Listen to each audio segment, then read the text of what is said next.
Okay, what I'm going to do is go through the book, Reading, Thinking, Writing, and walk people through some of the sticking points chapter by chapter. What I don't want people to do is really worry about that these exercises are too tough. No, they're not. They just take a little bit of effort. They take some consideration and some thought to put them together. And the idea is that you spend some time with them and that you'll get the concepts down and get something out of it that you can take on next semester, next year, next degree that you get. So let me walk through it. So this is Reading, Thinking, Writing. There's old Willie Shakespeare. Let's go to Defining Yourself, Chapter 1. And I'm going to quickly walk through some of the exercises. If there are any sticking points, this should help you with them. And you can get a hold of me, either at my office or, sometime, and I can walk you through any significant problems. But overall, the big phrase to keep in mind is a good faith effort. So I'll give you a heads up on any parts that are going to be a little bit trickier, but also, walk you through things that you can run through more quickly. Most of them are. Some of them require some more time and a little bit more work. So let me get rid of myself here and walk you through the chapter 1. And the idea with chapter 1 is that we're not telling you whom you're going to do, what you're going to do. You're going to define yourself. It's a very important concept because if you don't define yourself, other people are going to define you. It's very important that if you don't work on creating what becomes you, your situation will create you. It's a very important idea, and it's a very real idea for folks who have been through this stuff, if you're around, and over, a little bit over 30 years old. And I want you to get an idea early on of what your personality is. Now, very important, I have this personality test and it takes you through it. This is one among many personality tests you can take. You guys have probably already taken some, but this is a pretty good one.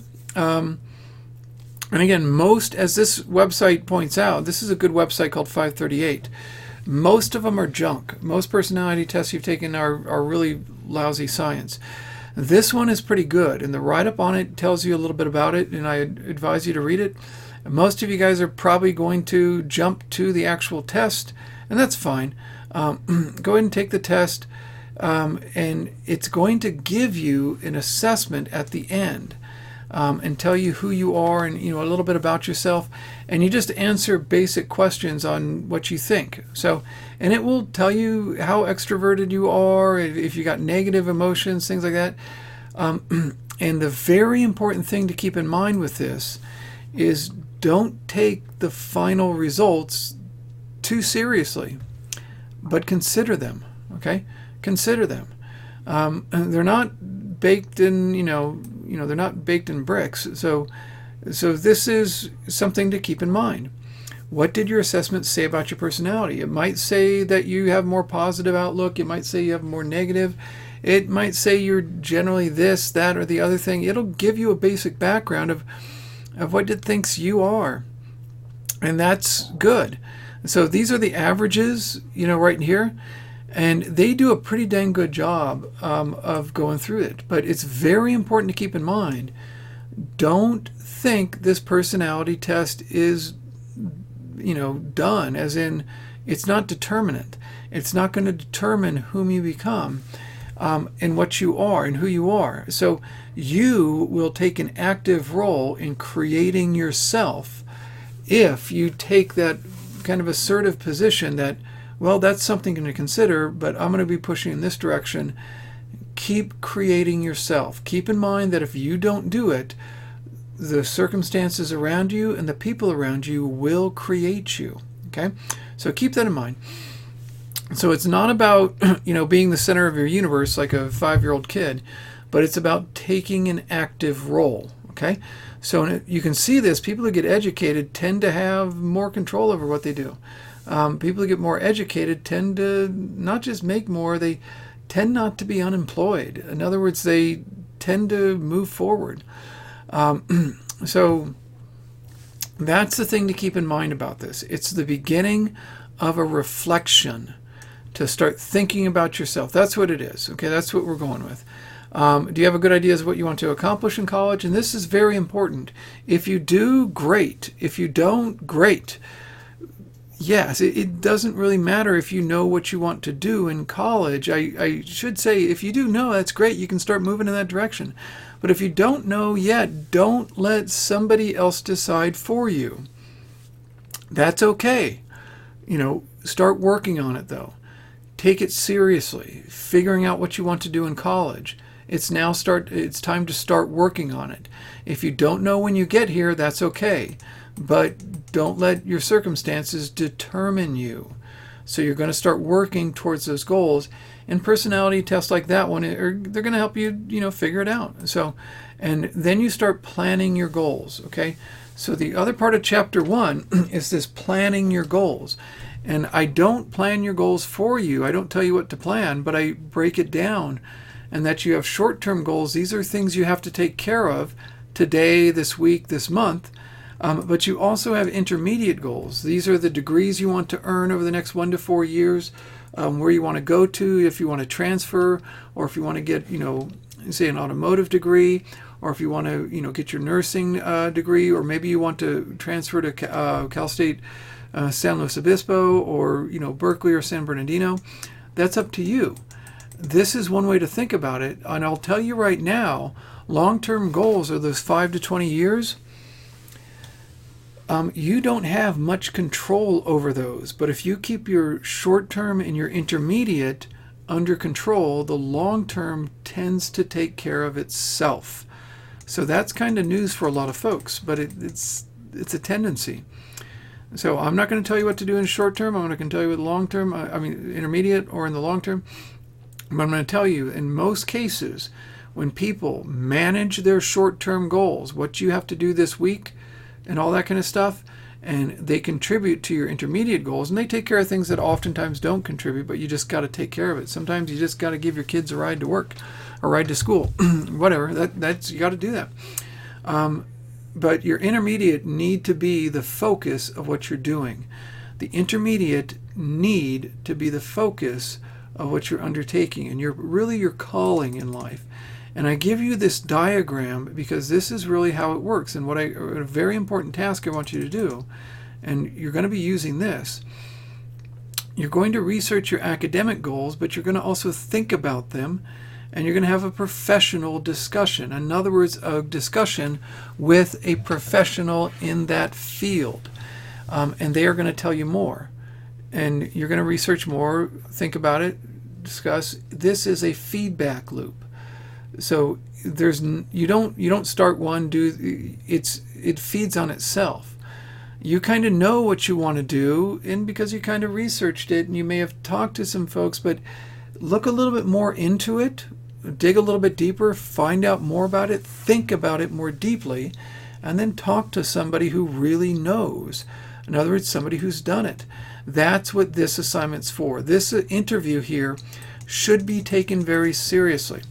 Who is the person you are going to interview? What is their position or occupation? Think about this for a bit. You don't have to stay up all night. Come up with somebody. This doesn't matter who you interview as long as it's a person doing something you want to do. Okay? Now, you might think, well, there's no auto mechanics that I know, blah, blah, blah. I don't know anybody in medicine, blah, blah, blah.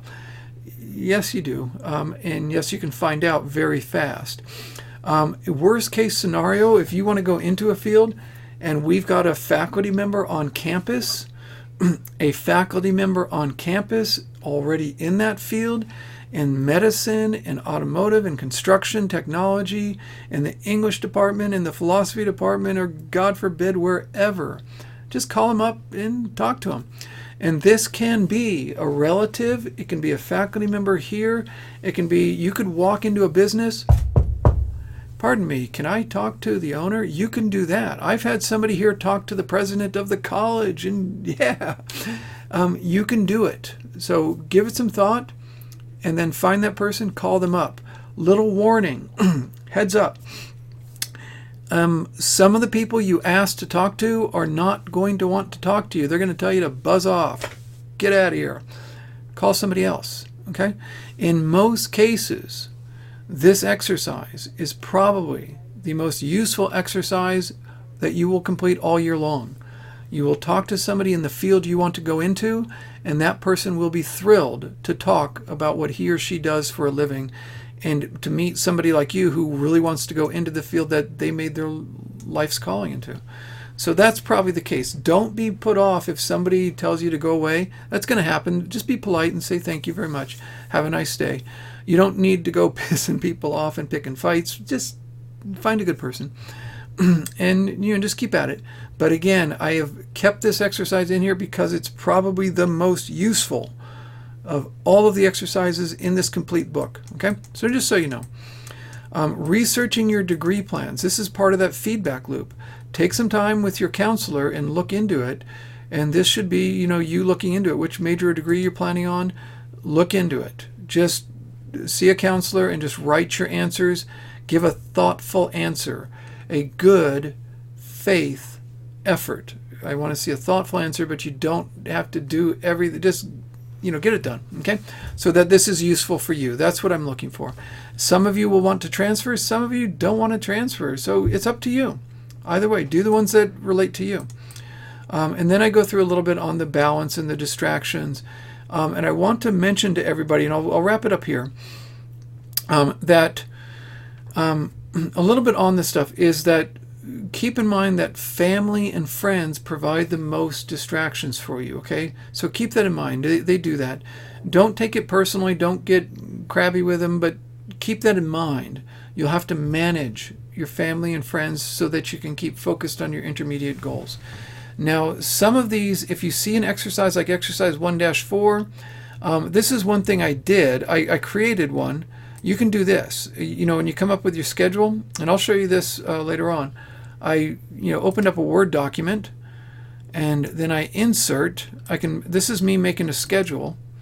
I want 8 rows across, 8 across, 8 down, and 8, and then I want to make it bigger. But I can make it Monday through Saturday or Monday through Sunday, and I want to put what I do throughout the day, and you can put it in here. I can put in from 7 to 8 o'clock. And then I can put one from 8 o'clock to 9 o'clock. So I can make a schedule myself and think through in detail what you want to do, and then upload it to that. Okay, so upload it right here. That's all you have to do. So, and just do it as best you can. And I'll go over that. I'm with you.